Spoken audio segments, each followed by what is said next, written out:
There he is.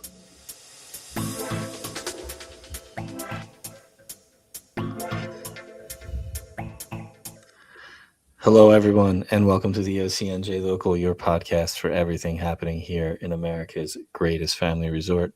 We're your hosts, Dominic Dougherty and Drew, aka Funky Fasy. And we are your local guys.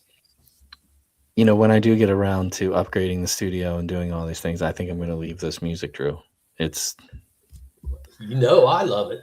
it's too good not to too good to go anywhere else, I think, at this point. So, anyway, we're going to keep this one short, people. We promise. Fingers crossed. If you're watching on YouTube, my fingers are crossed. If you're listening anywhere else, my fingers were crossed. Today's topic is in the zone. Tonight, we have a very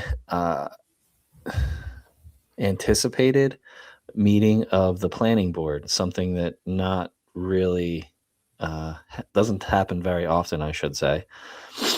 The reason for this is the property at 600 Boardwalk, the former Wonderland pier, is going to be determined whether or not it is considered an area in need of rehabilitation. So, anything that involves 600 Boardwalk and the former Wonderland pier automatically, raises the stakes of gets you emotionally triggered, if we will, in 2026. So it's controversial, right? It's Yes. controversial. So the debate is really whether that property is in need of rehabilitation. The opponents argue that the rehabilitation status is a dangerous precedent, and that next thing you know, if it's granted, there's all the stores on the boardwalk are going to be gone, and it's just going to be hotels because other property owners will want to cash in status. Yeah, they'll want to cash in. Proponents of the of it meeting that criteria and moving forward argue that the north end of the boardwalk is basically dying and needs a new anchor at that end of the boardwalk to bring in business, right? Yes, and the opponents also say that the hotel or the potential hotel project, which would be move forward if it is declared an area in need of rehabilitation, will not be an anchor. It will not draw people down there to see it. So they think only amusements will. Only amusements will, and that amusements are what the boardwalk truly needs. Which, I don't go to the boardwalk to see hotels, and I do go to the amusements. So there is some fact in that. However, is our amusements sustainable in that property, in that footprint at this time? We've gone over this at length, and unfortunately, just putting amusements there does not seem like a feasible business at this time. Viable business operation. Yeah. So anyway, there's a couple other things on the agenda tonight. This is the first planning board meeting of the year here in Ocean City. So you have your standard meeting operations. They're going to go over officers. They're going to appoint officers of the board, do things, some clerical work. There's one other item on the agenda. It's the proposed redevelopment or not redevelopment, sorry, I don't want to use that word. The proposed renovations at the Coral Sands Hotel on 10th Street, and then the big 9th Street. And then the big one is obviously is 600 Boardwalk, an area in need of rehabilitation. Now, a lot of people are saying, when you look at this from an emotional standpoint, how is a beachfront property valued at $25 million by the owner an area that is in need of rehabilitation? That doesn't really seem to fit that word, rehabilitation, $25 million beachfront lot. They don't usually go hand in hand. When you think of rehabilitation, you think more of like a old factory or, an area that That's has blighted. been blighted and has been vacant for an extended period of time. So, Drew, you did a little research here. Why don't we go Yeah. So through the law and what it means to be an area of rehabilitation? yeah. So it's not an opinion, right? This all falls under the New Jersey local redevelopment and housing law, and there are 6 criteria that a property needs to meet. Excuse me. There are 6 guidelines, and a property actually only has to meet one of the criteria um, to to gain that status, right? Yep. Um, it has to be deteriorated structures, number one, pattern of vacancy, underutilization.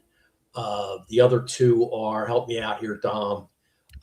So you said deteriorated structure, a significant portion of the structures on the property are in a deteriorated or substandard condition. You have underutilization. There is a persistent pattern of vacancy, abandonment, or underutilization of the property. Aging infrastructure, the water and sewer infrastructure serving the area is at least 50 years old and requires substantial repair and maintenance. Environmental contamination. Environmental issues are discouraging private investors' investment or improvements. Tax arrays. There is a persistent arrearage or overdue status of property tax payments. And the other one that I have is aging housing stock. More than half of the housing units in the area are at least 50 years old. Um, Less Right. So applicable. that's 7, and Yeah. that's 7 criteria, I and think we doubled up on one actually.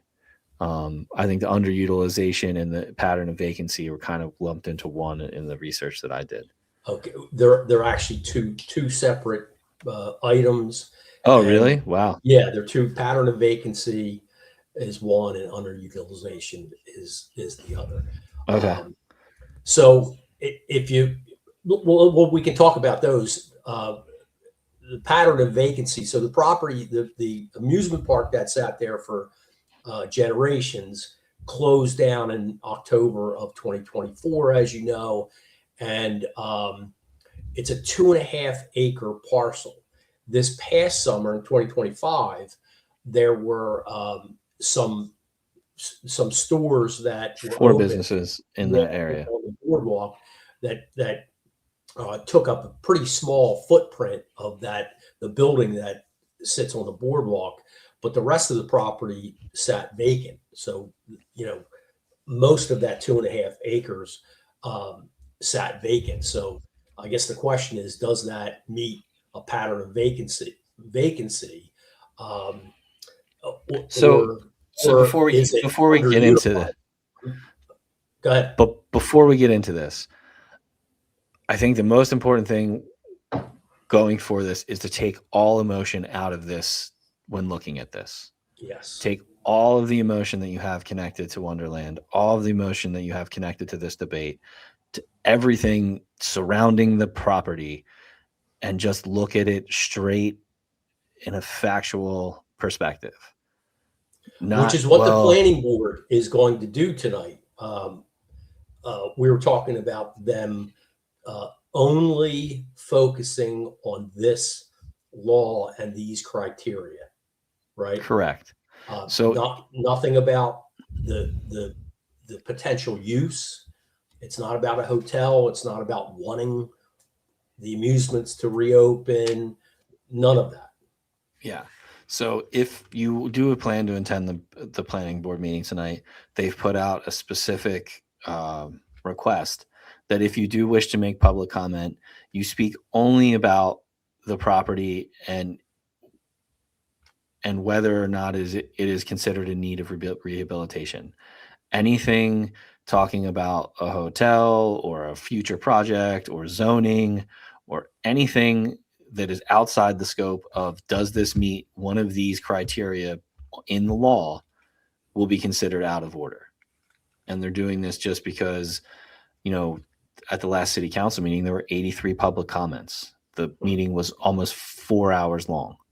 So I think it was 3 hours and change. So, which is almost four. So I don't know why I double said that, but I did. Anyway, um,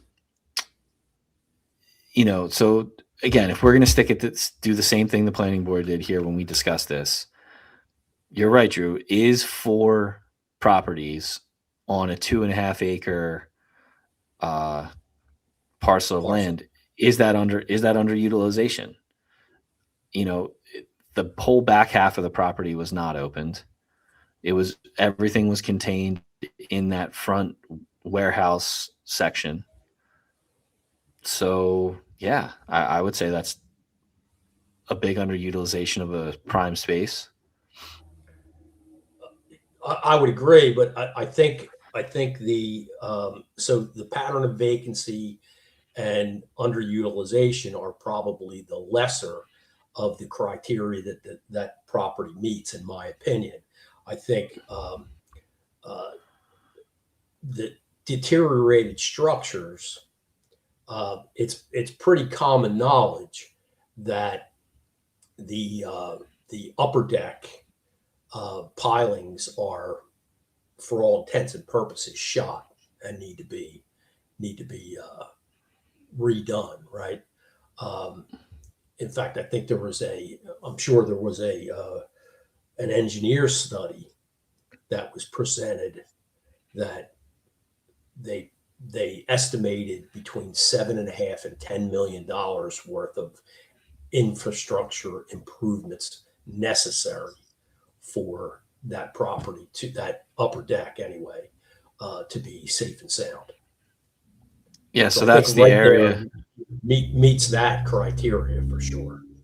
Well, you have that area, and then you also have the unfortunate incident that took place around the Ferris wheel where the ground underneath, the worker shifted and causing him to fall and lose his balance and unfortunately lose his life. So even that area of the park is also in need of some work as well too. So that, I think, and I agree with you, that is the number one criteria that I feel that the area that area meets. It's past its prime. It needs to be completely gutted, for lack of a better term. Yeah, yeah. There he is, the big guy sneaking in.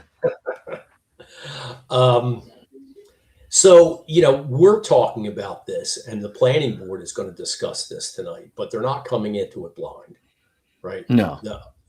I'm sure that they have all worked over the course of the past, roughly month, since this was sent to them, um, and have all their information lined up and reviewed, and I'm sure discussed amongst them, Yeah. So including that engineer's report. yeah. So I mean, we will see. It's in their hands now. Again, it's just kind of like it's a tough situation to be in.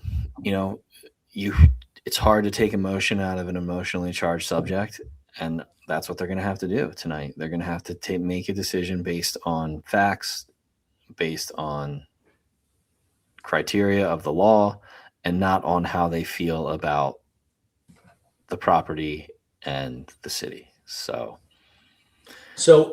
and then the next step, right? So they're going to, I believe that they are going to vote on this tonight and Yes. vote on yes or no. Is this property should this property be deemed in need of rehabilitation? So what would, if they do, um, and I predict that they will, uh, in a split vote, Yep. um, it will send this back to city council. And the city council would then need to pass an ordinance formally declaring the area in need of rehabilitation, and then adopt a redevelopment plan for the property. Yeah. So if they do vote, then like you said, Drew, it'll go back to city council, and then this is where city council can lay out what it means to be, what can go on in that area of rehabilitation. So we will see. And they can require certain things, right? So, going back to when we met, when we recorded with Wes Kasmark and Caitlin Quirk, at the time, it was just those two business groups that were supporting the hotel. Subsequently, all the businesses in town have supported it. But at that time, they made it very clear that they only supported it if the plan included some of the amusement elements that were originally proposed, right? So city council can require that, and they can do it in a number of ways. One of which I suggested previously is that a percentage of the property would have to be dedicated to amusements, and that's deed restricted. So that's a requirement, not just for the first year, but forever. Yep. That's just one way. Sure, and it goes back to kind of like when we had Councilman Lovechuck on last time. He said that putting this area in that need of rehabilitation gives the city the best negotiating standpoint. The city can negotiate with the developer. They can make terms and, kind of go back and forth. I think even when we had 2050 on, they talked about that as well too, is like, putting it into that, there's going to be negotiation, and having that redevelopment zone gives us the city, the ability to negotiate with META to, get a property or get a project approved that benefits everyone. right. So, well, we will see. I will continue to say we will see.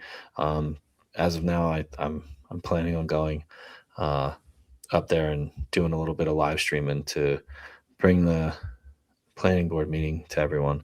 So we will see. We will see. But if not, we'll come back tomorrow. Drew, can you come back tomorrow and we can update everybody? Sure. All right. Well, we will see you all tomorrow if we don't see you tonight. This has been the OCNJ Local in our shortest recording ever. Your podcast for everything happening here in America's greatest family resort. Peace out, everybody.